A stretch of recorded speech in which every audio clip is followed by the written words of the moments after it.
వన్నించి లేదు గిన్నెంచి లేదు నోరు మూసి పడుకో. నీకు పనిముట్లు అందించి అందించి నా కండలని కరిగిపోయారా? పండంటి పర్సనాలిటీ కాస్త పాడైపోయింది. నోరు మూసి పడుకో. పప్పురోడు వచ్చా లేపుతాను. పని చేయకపోతే ఎలా జరుగుతుందిరా? నాకు జరగటలా.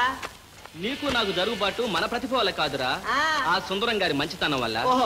మన ఇద్దరిని పెంచి పెద్దవాళ్ళని చేశాడు, పనికొచ్చే విద్య నేర్పాడు. మన కోసం నేర్పించాడు ఏంటి? ఆయనకి మనం బాగా ఉపయోగపడుతున్నాం కాబట్టి నేర్పించాడు. ఏడ్చావులే ఆ స్పానిటీ. ఇందా నీ కర్మ.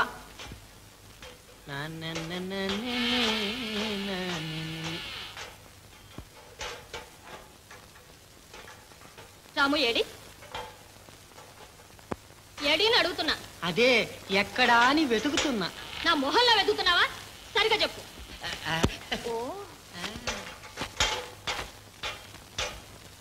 ఏమండి మెకానిక్ గారు, చాలా పనిలో ఉన్నట్టున్నారే. కనిపించటంలా? మాట మంచి లేకుండా ఉంటే నిద్రపోతున్నావేమో అనుకున్నా. నన్ను చూస్తే నీకు అలా అనిపిస్తుందా? అబ్బో చాలా కోపంగా ఉన్నట్టున్నావే. నేను వెళతాలే. మరీ మంచిది. నువ్వు ఇక్కడుంటే నాకు పని నష్టం, మీ నాన్నకి వ్యాపారం నష్టం. వెళ్ళిరా. సరే గాని రేపు నా పుట్టినరోజు, నువ్వు తప్పకుండా మా ఇంటికి రావాలి. భలేదాని వెళ్ళి. మీ నాన్న చూస్తే కరొచ్చుకుంటాడు. మరేం పర్వాలేదు, నా కోసం 4 తన్నులు తిను, ఆ తర్వాత కాస్త ఇస్తాను తాగుదు గాని. తప్పకుండా వస్తావు కదా? ప్రేమ కోసమై వలలో పడనే పాపం పిచ్చాడు. అయ్యో అన్నయ్య మాయా.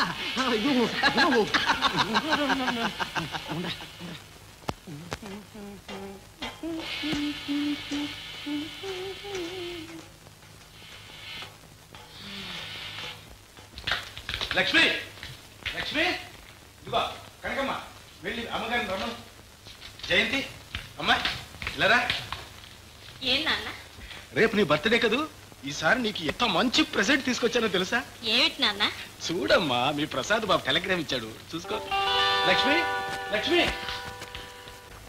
వస్తూనే ఉన్నావమ్మా. నువ్వు సంగీతం నేర్చుకున్నా ఉత్తరించేదేమిటే? నాకు తెలియక అడుగుతా చెప్పు. నువ్వు మీ నాన్న ఇద్దరే. నీకు ఇన్నేళ్ళు వచ్చాయా? ఇప్పటికీ పెళ్లి చేద్దామనే ఆలోచనే లేదేమే మీ నాన్నకి? సరేలే, అది తీసుకెళ్ళి బయట పారుకొచ్చు.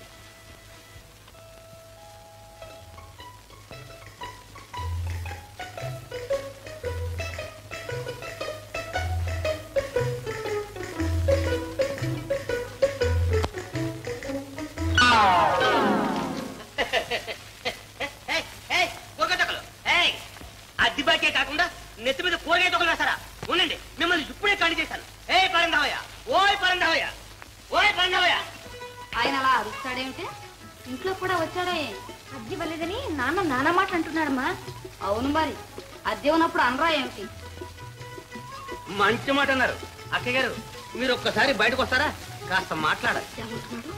నాతో మాట్లాడాలి. చిక్కకేం తక్కువ లేదు. నాన్నగారు వచ్చాక మాట్లాడుతూ చెప్పి పంపించు. ఏమన్నారు? దయచేయమన్నారు. ఇటు కాదు, అటు. అంటే దాని అర్థం? మీరు మీ ఇంటికి దయచేయండి, మా నాన్నగారు వచ్చాక మాట్లాడతాను. నేను కదలను, ఇది నా ఇల్లే. తెలుసు, కానీ అద్దెస్తున్నన్నాడు ఇది మా ఇల్లు కూడా. ఈ కూడా గిడా ఫిట్టింగ్లు మన దగ్గర తీసాయి. ఇది నా ఇల్లు, నేను అద్దెచ్చే దగ్గర కదలను, ఇక్కడే కూర్చుంటాను. ఎలా కూర్చుంటారు? ఇప్పుడు మేము ఇల్లు కడుక్కుంటాం, ఆ నీళ్ళన్నీ మీ మీదకి వస్తాయి. నీళ్ళు కాదు, వరద సరే, ఇక్కడి నుంచి నేను కదలను. అయితే కూర్చోండి.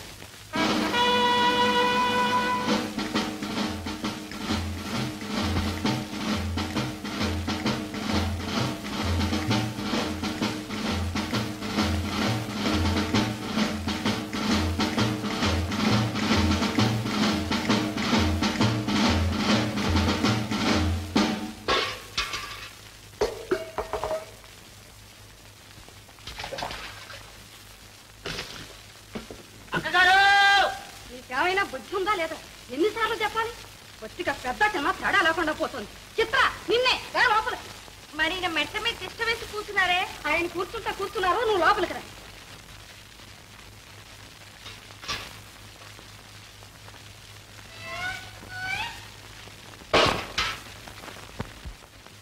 వదిలి గారు, అన్నగారు చూడండి, అద్దెకపోతే వీల్లేదంటూ తిష్ట వేసి కూర్చున్నారు. వారి ఇంట్లో లేరు, తర్వాత రమ్మంటే నన్ను బయటకు వచ్చి మాట్లాడమంటున్నారు. ఇదేమైనా బాగుందా చెప్పండి? మీరేమీ అనుకోకండి, ఆయన తత్వమే అంత. నేను కనుక్కుంటాను. తత్వం ఒకటి తత్వం. ఆ చెంబు నీళ్లు నెత్తిని పడుంటే ఈ పాటి తత్వం ఫిరాయించుండే. చిత్ర రవి, మీ నాన్న చూడు, అత్త ఇవ్వలేదని వాళ్ళ గుమ్మల హంగామా చేస్తున్నారు. కరెక్ట్. అంటే మనం పూజ చేయాల్సింది అదే. అది సరే కానీ మన మర్యాద కూడా చూసుకోవాలిగా. నువ్వు వెళ్ళి మీ నాన్న తీసుకురా, ఇవి నేను చూస్తాను. అయ్యో, బంగారం లాంటి తీసి పగల కొడతా. సరే, నేను చూడవు, నువ్వు వెళ్ళి. వెళ్ళమంటే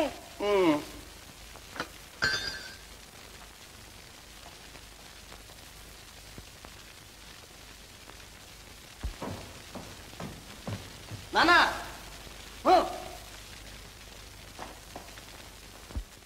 నాన్న ఇంటికి పద. రై, నేను రానురా. ఇవాళ అద్దె వసూలు చేయి, వీడి చేతి ఇల్లేనే ఖాళీ చేయించాలంటే. ఈ మాత్రం దాన్ని మీరెందుకు నాన్న? మన మట్టిని పంపిస్తే సరిపోయిందిగా. ఆ మట్టి గారిది మట్టి బుడరా. వాడి భాష ఈ బ్రతుకున్న వాడికి ఏమీ అర్థం కాదు. చంపు. పోనీ నేనున్నానుగా, నాకు చెప్పకూడదు. నువ్వా? రే, నువ్వు పిల్ల జమీందారురా. ఎంత డబ్బురా నీ సూట్లుగా సరిపోదు. అవన్నీ ఇప్పుడెందుకు నాన్న? వీళ్ళ సంగతి నేను చూస్తాను కానీ నువ్వు ఇంటికి పద. అమ్మ నిన్ను అర్జెంటుగా రమ్మంటోంది. అమ్మ బాబోయ్, మీ అమ్మ నమ్మడమే, నేను ఆగడమే. ఇవాళ ఈ సంగతి అటో ఇటో తేల్చకపోయేవంతే. నీ సూట్లని తీసుకువెళ్ళి ఆ నూతులో పారసం. జాగ్రత్త. నేను నీ బాబులైన సంగతి మర్చిపోకు. లెక్కడు, వాళ్ళ అమ్మాయి వట్టి గడుగ్గాయి. నా నెత్తి మీద నిన్ను కూరగా తోకలేదు. ఇంకా 2-3 ఉన్నాయి చూడు. అక్కడ కూర్చుంటాను, బకెట్తో నీళ్లు, చెంబు, చాట, చీపురి అన్ని పట్టుకొచ్చింది. గడుచైన గవర్నమెంట్ ఆఫీసర్ కనుక గమ్మత్తుగా తప్పించుకున్నాను. లేకపోతే నా తలంటే నాన్న, నేను నీ కొడుకు నాన్న సంగతి మర్చిపోకండి. పులి కడుపున పిల్లి పుడుతుందిరా. పులి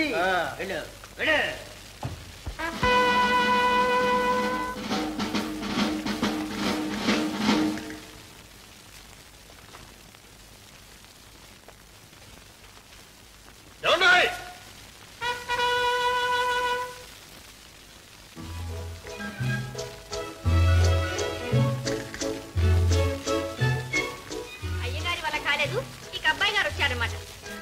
ఏమంటారు? ఎక్కడ ఆ పెద్ద మనిషి? ఎక్కడ మీ నాన్న? ఇంట్లో లేరు. ఎంతసార్లు చెప్పాలి? ఏ అద్దె వాల్సి వస్తుందని మూల దాక్కున్నారా? చట్టుకుని కనిపెట్టేశారే. మా నాన్నగారి సంగతి మహా తెలిసినట్టు మాట్లాడుతున్నారు. ఆయన అలా దాక్కునే రకం కాదు. 3 నెలల అద్దె ఎగ్గొట్టిన వాళ్ళని గురించి తెలుసుకోవాల్సిన అవసరం కూడా లేదు. ఆడవాళ్ళు ఏదైతే బడాయిలు కొట్టే వాళ్ళని గురించి తెలుసుకోవడానికి ఎంతో సేపు అక్కర్లేదు. ఇంతకీ ఏం చేద్దాం మీ ఉద్దేశం? అద్దెవ్వకపోతే ఇంట్లో నుంచి వెళ్ళగొడతాం. మాట అన్నంత తేలిక కాదు. మేము ఇక్కడి నుంచి వెళ్ళాం.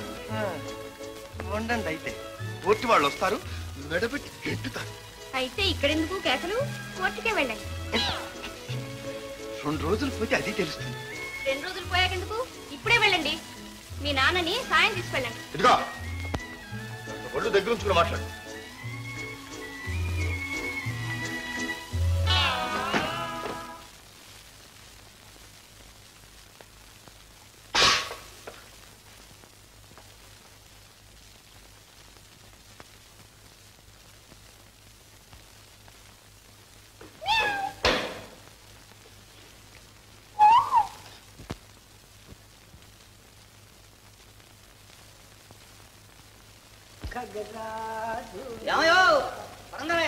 మాట మీరేనా పిలిచింది? అవును. ఆగమన్నారు ఎందుకు? ఎందుకా? ఆ మాత్రం గ్రహించలేవయ్యా. ఏ మనిషి అయ్యారు? ఎందుకు అయి ఉంటుంది చెప్పమా. ఓ ఇంటి అంటే అది 3 మాసాలు 150 రూపాయలు చెప్పాం. కరెక్ట్ గా పెట్టి ఉంచాం. దయచేయండి. రండి రండి రండి, కూర్చోండి. కుర్చీ లేదు. అమ్మాయి చిత్ర, వీళ్ళు కూర్చోబెట్టి కుర్చీ కుర్చీ లేకుండా కూర్చోమంటే ఎక్కడ కూర్చోరండి? గోడ కుర్చీ వేయాలంటే. చిన్నప్పుడు ఎప్పుడో చదువుకునేటప్పుడు వేయించారు మాస్టర్.